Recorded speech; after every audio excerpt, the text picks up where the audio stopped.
The enemy is all bark and no bite. He goes about as a roaring lion. He's not a lion. He doesn't have any power over you.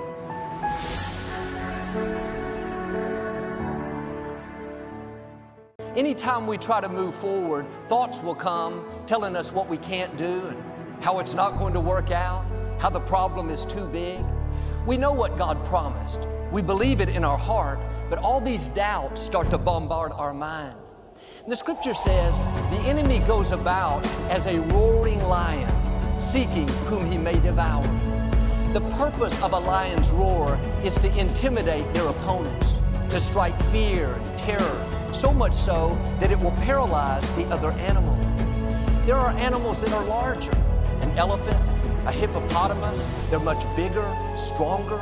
But when the lion roars, it's so powerful, so intimidating, they back down. In the same way, our enemy loves to roar, not out loud, but in our thoughts.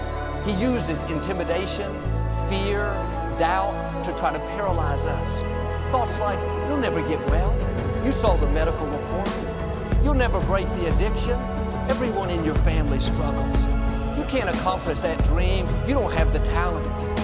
How you handle the roar will determine whether or not you reach your destiny. If you believe the lies, let the fear take root, it will keep you from seeing the promise. You have to learn to ignore the roar. Don't pay attention to the threats. The enemy is all bark and no bite. He goes about as a roaring lion.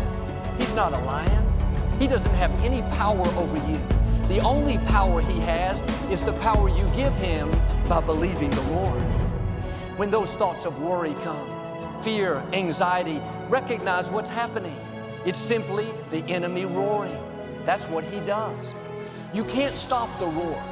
You can't pray away the negative thoughts. Get so determined that you're never going to feel fear, not going to allow the threats in. You're going to hear the roar, but you don't have to be intimidated. You don't have to live worried. The roar doesn't mean you're not in faith. Doesn't mean you'll never see the dream. The roar is a sign that what God promised is on the way. The enemy wouldn't be roaring if he didn't sense there were great things in your future. He wouldn't be shouting those threats if he didn't know you were a giant killer.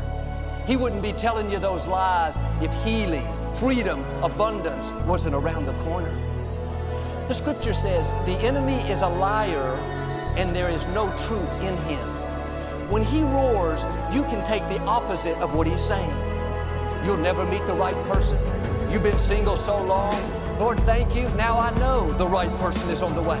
I believe they're already headed my direction. You hear that roar, your child will never get back on course. You raised him right, but look at where he is now. Take the opposite. Father, thank you. Now I know that as for me and my house, we will serve the Lord, that my child will fulfill his purpose, that he will do great things.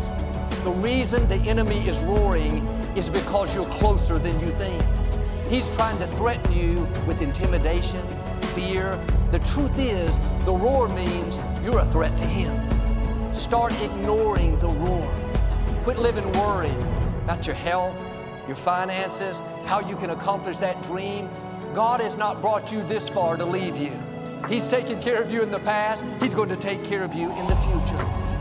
It says the enemy goes about seeking whom he may devour. That means he can't devour everyone. What determines whether or not you can be devoured is what do you do with the roar. If you believe the roar, then you'll be defeated.